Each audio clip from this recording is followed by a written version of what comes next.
आज आपका बहुत बहुत स्वागत है। मैं विवेक बिंद्रा, कोई बड़ा बिजनेस नहीं, कोई मोटिवेशनल स्पीकर नहीं। आज आपसे असली मोटिवेशनल स्पीकर से मिलवाएंगे। हाँ, सिंधु ताई जी एक ऐसी महिला है, अगर इनको देख के मोटिवेशन नहीं आया तो दुनिया में कोई मोटिवेशन नहीं दे सकता आपको। ऐसी करुणा की अपार शक्ति, बहुत भयंकर संघर्ष, इतना संघर्ष, पहाड़ों पहाड़ों पहाड़ों जितना संघर्ष, भिक्षा मांगने तक का काम किया जिंदगी के अंदर। 9 साल की उम्र में 35 साल के आदमी से शादी हुआ, जिससे मैं ये प्रेग्नेंट थी। इनको मारा पीटा गया, गाय के अस्तबल, घोड़े के अस्तबल के पास इनका डिलीवरी, मैं बता नहीं पाऊंगा आपको। ऐसा समय था, शमशान घाट पे जलती मुर्दा लाश के ऊपर रोटी सेक करके खाया इन्होंने। इतनी भिक्षा मांगती थी दूसरे भिखारियों को खिलाने के लिए। आज भी इनका एक अनाथ आश्रम चलता है, जहाँ सैकड़ों हजारों बच्चों को इन्होंने पाला है अपने बच्चों की तरह। और केवल बच्चे ही बच्चे नहीं रहे, वो बच्चे बड़े होके आज एजुकेटेड हो गए, बड़ा बड़ा बिजनेस कर रहे हैं इनके बच्चे भी। अब सिंधु ताई, जिनके बारे में महाराष्ट्र में तो सब जानते हैं, लेकिन हमारे सब्सक्राइबर्स के माध्यम से आज पूरी दुनिया को हम बताना चाहते हैं इनके विषय में। मैं आपका बहुत बहुत स्वागत है। थैंक यू, आप मिले आज हमसे, आज आपसे अवसर मिला बात करने का। आपने तो मतलब जितने भी राष्ट्रपति आए हमारे देश में, सबने आपको सम्मान दिया, सबने आपको अवार्ड दिया। आपको अब्दुल कलाम जी ने अवार्ड दिया, आपको प्रतिभा पाटिल जी ने दिया, आपको प्रणब मुखर्जी ने दिया, आपको रामनाथ कोविंद जी ने दिया। आगे जाने से पहले मैं रिक्वेस्ट करूंगा, आप अपने थोड़ा बचपन के बारे में बताइए। ये आप इतनी शक्ति संघर्ष को सहने की आपके जीवन में कैसे आई? हाँ बेटा, मैं 20 साल की थी जब मेरे ससुराल ने छोड़ा मेरे को। तब मेरे पास कुछ नहीं था और ये 10 दिन के बच्चे थे। ससुराल ने, मायके ने हाकल दिया था। तब पेट की भूख तो थी ना, खाना तो चाहिए था हर रोज, और पास कुछ नहीं था। माँ ने भी हाकल दिया था, माँ सगी थे, इसलिए भी क्या करूँ। 20 साल की बच्ची, यानी मैं 20 साल की बच्ची थी और 10 दिन की मेरी बच्ची। फिर भूख मेरे को डरा रही थी कि अभी मरने के बगैर कुछ नहीं, मर जाओ। अब मेरे को मरना नहीं था बेटा। इसलिए जब भिखारी मैं देखती तो वो भिखारी गाना बोल के खाना मांगते, तो मैं भी उसके साथ हो गई। मैंने गाना बोला, खाना मिला और बांट के खाया और माई हो गई। अभी जो आपका, मैंने सुना गाय के तबेले में आपने बच्चे का डिलीवरी किया था। नहीं, वो क्या हो गया बेटा, मैंने एक बहुत बड़ा झगड़ा दिया था सरकार के साथ, यानी फॉरेस्ट डिपार्टमेंट के साथ। क्योंकि हमारा पति गैया चराते थे, सबके पति, और हम गोबर उठाते थे। उसका पैसा नहीं मिलता था हमको। तो तब रंगनाथन कलेक्टर थे वर्धा में, मैंने उसके सामने ये रखा कि तुम रोड पे मुरुम डालते हैं तो उसको तुम मजूरी देते हैं, हमारा पूरा गोबर तुम उठाते हैं, उठाओ, मगर उठाने के लिए मजूरी तो दो। हम रात दिन वो गोबर उठाते हैं। उन्होंने दिया नहीं। फिर मैंने बहुत बड़ा झगड़ा किया और मेरे को न्याय मिला। कलेक्टर ने मेरे को न्याय दिया। मगर हुआ क्या बेटा, यानी सब लोग उनका भला हो गया, मगर एक का तो बुरा हो सकता है ना। तो वो जिसका बुरा हो गया वो मेरे पीछे पड़ा। और मैं 9 महीने की प्रेगनेंसी थी। तो उन्होंने मेरे पति को बोला कि तेरे पत्नी को जो अभी गर्भवती है ना, वो तेरा नहीं, बच्चा मेरा है। तो कौन सा पति मेरे को स्वीकारेगा। उन्होंने मेरे पेट पे लात मारी थी और मैं बेहोश हो गई थी। उन्होंने खींचते खींचते मेरे को गैया के तबेले में डाला था और पूरी गैया खुली कर दी थी। उसको ऐसा लगा मैं मर गई। तो आदमी ने मारा, ऐसा नहीं होना चाहिए, इसलिए मेरे इर्द गिर्द पूरी गैया थी और मैं बेहोश थी। बेहोशी में मेरे को बच्चा हो गया था। जब मैंने आँख खोला तब ध्यान में आया कि अरे सब गैया मेरे इधर उधर घूम रही, मगर एक गैया मेरे आंख पर खड़ी है। और बेहोश में मेरे को बच्चा हो गया। और वो गैया सब गैया को हकाल रही थी बेटा, और चिल्ला चिल्ला के मेरे को उठा रही थी। उसको मानवता किसने सिखाई। मैं कैसे तो भी खड़ी हो गई, उसका गला पकड़ के मैं रोई। उसको मैंने वचन दिया कि तू, अरे आदमी ने तो टाक दिया, मेरे को छोड़ दिया, फेंक दिया, तू गैया होकर मेरी मैया बनेगी ना। मैं आखिरी दम तक सिर्फ मैया बनूंगी, बस। गया को वचन दिया और मैया हो गई रे। बाद में वो बच्चा लेकर के आपने मतलब भीख मांग के अपना जीवन चलाया। पहले तो मेरा बच्चा का जन्मनाल मैंने पत्थर से तोड़ा रे। वो कैसा करे, मेरे पास क्या था, कुछ सामान नहीं था, कोई भी मेरे पास नहीं था। फिर मैंने उसको टेढ़ा सुलाया और नीचे पत्थर रखा, हाथ में एक पत्थर लिया। पहला पत्थर मारने से मेरे को डर लगा कि अभी ये जन्मा है बच्चा और मैं पत्थर मार रही, मगर इलाज तो नहीं था। फिर मैंने आंख बंद की और पत्थर मारने लगी। वो चुकता था, फिर भी मैं मारती थी, मगर मैं पत्थर गिनती थी। 16 पत्थर मारने के बाद नाल टूटा। तब मैंने सोचा कि ये जन्म हुआ नाल 16 पत्थर से टूटता है, तो संस्कृति का नाल कितना बड़ा मजबूत होना चाहिए। कभी हार नहीं माने आप? हार मानी ना बेटा। एक बार तो मैं रेल के पटरी में बैठी थी कि चलो मर जाते हैं। मगर जब पटरी हिलने लगी तब लगा कि नहीं नहीं नहीं नहीं मरना। वो बच्चे ने मेरे तरफ देखा तो मेरे को ऐसा लगा कि ये मेरे को बोल रही है कि जन्म काय को दिया फिर मरना था तो मैं बोली मरना कैंसल। मैं उठ के नीचे दौड़ गई। मेरे को ऐसा लगता तो रेल मेरे पीछे आ रही। आपने ये सन्मति बाल निकेतन जो शुरू किया, ये आपने कैसे शुरू किया? अब तो आपके पास इतने बच्चे हैं, कैसे आपने मैनेज किया? जिसके पास अपने खाने की सुविधा नहीं, आज उसके पास सैकड़ों हजारों बच्चे। और अभी भी नहीं, क्योंकि मेरे को ग्रेड नहीं, सरकार ने अभी तक मेरे को कुछ नहीं दिया, सिर्फ सम्मान दिया। 4 राष्ट्रपति ने मेरे को सम्मानित किया, मगर ग्रेड नहीं मेरे को। भूख तो हर रोज लगती है ना, इसलिए भूख लगने के बाद मैं भाषण देने के बाद राशन मिलता है बाबा। सरकार ने नहीं दिया ना, जनता को मैंने सरकार बनाया। अरे तुम्हारा बच्चे का एक निवाला दो बेटा, मेरे बच्चे ये तुम्हारे भी है ना, समाज के बच्चे है बेटा। और लोगों ने मेरे को भाषण देने के बाद राशन मिला। अभी मैं भाषण देती तब राशन मिलता है।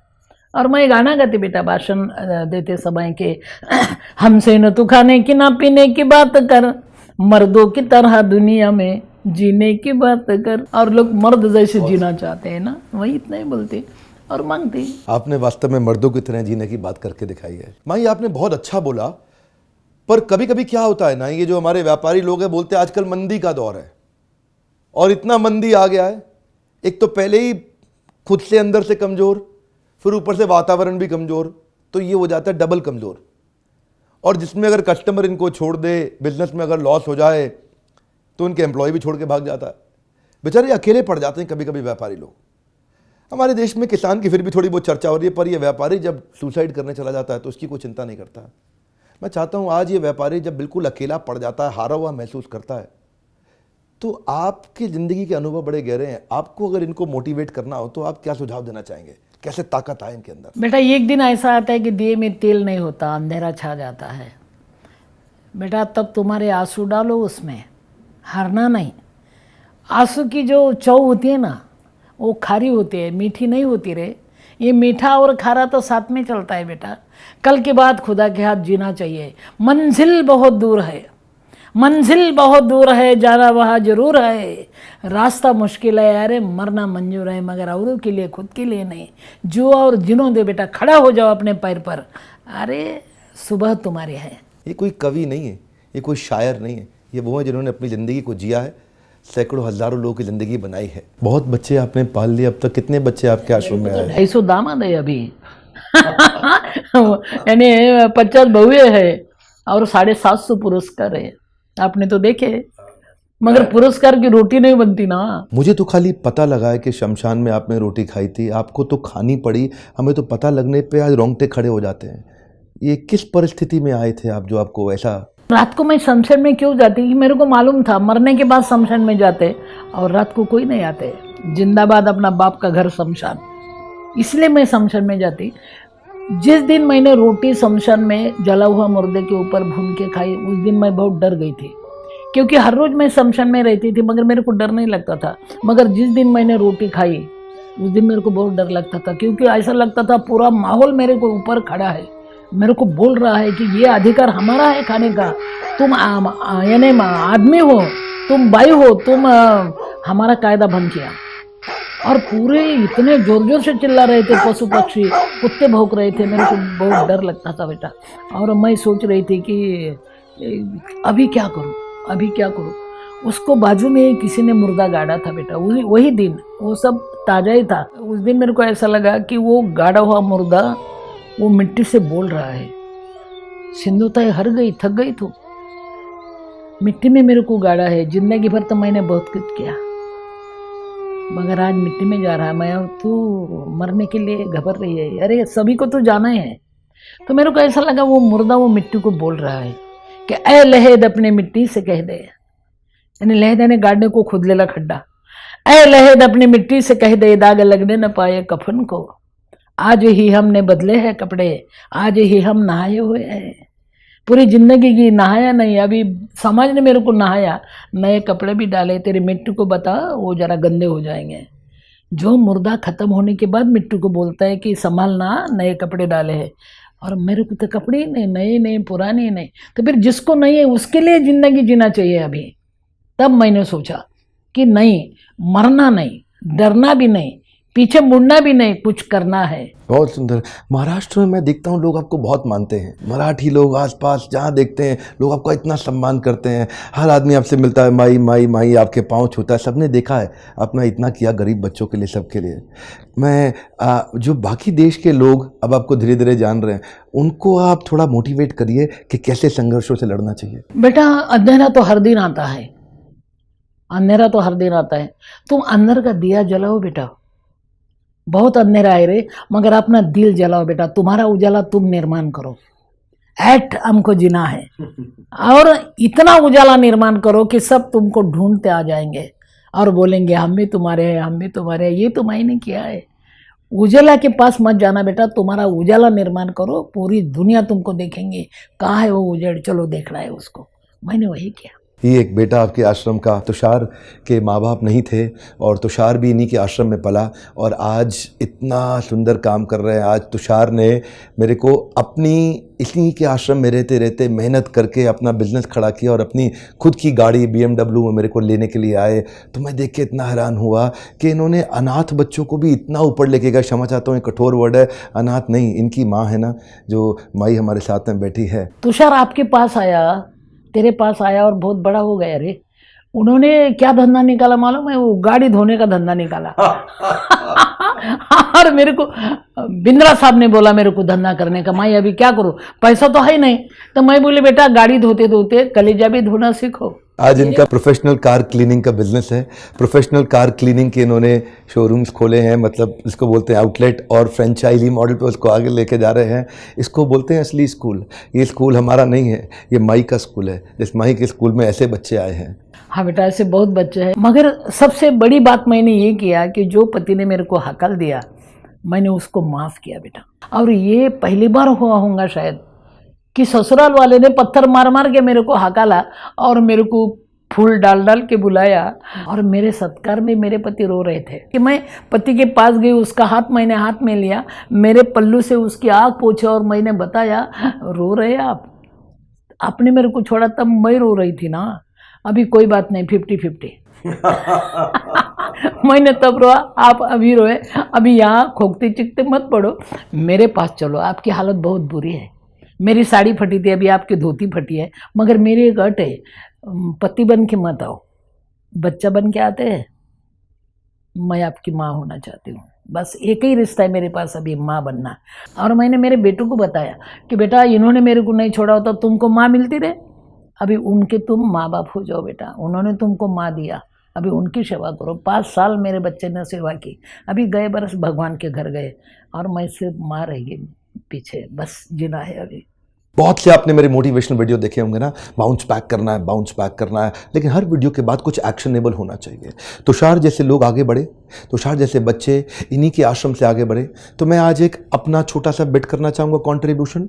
मेरा कंट्रीब्यूशन ये रहेगा कि माई आपके आश्रम में जितने भी बच्चे हैं, जितने भी बच्चे, वो लड़के हैं लड़कियां हैं, जब भी उनको स्कूल करते करते जो भी बिजनेस का ट्रेनिंग एंटरप्रेन्योरशिप में इंटरेस्ट होगा, वो सारी जिम्मेदारी मेरी है। सैकड़ों हज़ारों बच्चे आपके, उनके सारे पढ़ाई, एजुकेशन, बिजनेस ट्रेनिंग का वो खर्चा हम उठाएंगे। वो कभी भी आपसे आश्रम पे हम कभी 1 रुपये का बोझ नहीं आने देंगे। आज क्योंकि मैं वीडियो कर रहा हूँ आपके साथ में, तो कुछ जिम्मेदारी मैं भी लूँगा कि वो सारे बच्चों की पढ़ाई, जो भी एजुकेशन हम लोग सिखाते हैं कराते हैं, तो वो हम कराना चाहेंगे। और आप लोगों से भी एक रिक्वेस्ट है, मैं अपनी तो जिम्मेदारी निभाऊंगा, आपसे रिक्वेस्ट है, आपकी जिम्मेदारी ये है कि माई के विषय में इस देश को पता लगे। पता इसलिए लगे कि हारे हुए लोग बैठे हुए हैं, जिनके पास सब कुछ है वो भी हारे हुए हैं। हाँ, वो भी हारे हुए। मैं आपसे रिक्वेस्ट कर रहा हूँ, ताकत आ जाएगी अगर कोई व्यक्ति माई की इस छोटी सी स्टोरी को समझे कि कैसे उन्होंने अपनी ज़िंदगी को नहीं, हज़ारों की ज़िंदगी को बदला है। मैं आगे जाने से पहले मैं चाहूँगा कोई 2 शब्द आप कुछ मैसेज देना चाहते हैं अगर सबको। बेटा कभी कभी थैंक यू बोलो। जो अपने ऊपर संकट आते हैं, बिजनेस रुक जाता है ना, तब वो टाइम को थैंक यू बोलो बेटा, क्योंकि अगला रास्ता अपने को दिखता है। दिन निकलने वाला होता है, थोड़ा सा अंधेरा आ जाता है, फिर भी हारना नहीं, मरना नहीं, डरना नहीं बेटा। ये भी कुछ कम नहीं, तेरा दर छूटने के बाद हम अपने पास आए, दिल टूटने के बाद। टूटने दे रहे हैं मगर जुड़ना सीखो बेटा। और एक बात है, चलना सीखो बेटा, और चलते चलते खुद के लिए तो चलना है ही रहे, औरों के लिए भी चलना सीखो, उसकी भी बहुत ज़रूरत होती है बेटा। और एक बात है, अंधेरा छा जाता है फिर भी दिन तो निकलने वाला है ना, और अंधेरा छड़ जाए और दिल निकल जाए और आदमी को अच्छा जीना आए, इसलिए तो बिंद्रा जी करते ये सब। ये मेरा विवेक आदमी को खड़ा करता है, आदमी को दिखाता है कि अरे तू कहाँ खड़ा है, चल आगे बढ़। क्या बात है, मेरे को ये बच्चा मिला और अभी पूरे बच्चे खड़े होने वाले, देश बदल जाएगा। क्या आग है रे, ये आग है, बिंद्रा यानी आग है बेटा। मेरे को तो कभी कभी लगता है ये आदमी नहीं है, कैसे आया है ऊपर से, भगवान ने भेजा है, ओवर टाइम करके भेजा है उसको। इसलिए मैं खुश हूँ बेटा, तुम भी जो जिन्हें दो, आगे बढ़ो, संकट आने दो रे, संकट को सलाम करो बेटा, क्योंकि संकट के बाद जो आदमी खड़ा होता है ना, वो कभी नहीं लड़खड़ाता, कभी नहीं गिरता, सिर्फ वो औरों के लिए मरता और अमर हो जाता है। मैंने वही किया, तुम भी वह करो, तुम भी वही करो बेटा, मदद करो, देखो तुम्हारा दिल भर जाएगा। धन्यवाद बहुत बहुत। इनका सन्मति बाल निकेतन इनका आश्रम है, उसकी डिटेल नीचे रहेंगी। मैं रिक्वेस्ट करूंगा आप जाइए, जो हो सके अपने एक बच्चे का निवाला जाकर शेयर करके आइए, 2 रोटी अपने हाथ से जाके खिला करके आइए। पर आज आपको रिक्वेस्ट करूंगा, हमारे को ऐसी सिंधुताई जो हमारी माई है, ऐसी और भी कई औरतें चाहिए हमारे देश में बड़ा रेवोल्यूशन लाने के लिए। इंस्पायर करिएगा ताकि औरों को भी जिता सके। इन्होंने दुनिया को जिताया है, हारी नहीं है। एक बात बताएं आपको, जो आदमी खुद जीतने में लगा है ना, वो कभी ना कभी हार सकता है, लेकिन जो दूसरों को जिताता है उसको कभी कोई नहीं हराता है। जो दूसरों को जिताएगा उसे कभी कोई नहीं हरा पाएगा। आपको रिक्वेस्ट करूंगा, इन्होंने दुनिया को जिताया, देश को जिताया है, आप भी सबको जिताइए अगर इस मैसेज को हम पहुंचा सके। अगर वीडियो आपको कहीं और से मिला है, चैनल को जरूर सब्सक्राइब करिएगा ताकि ऐसे वीडियो आपसे मिस ना हो जाए। हमारे साथ जुड़े रहने के लिए और माई के आश्रम सन्मति बाल निकेतन में जाकर के इन बच्चों से मिलकर आने के लिए आप सबका प्रेम पूर्वक बहुत बहुत धन्यवाद।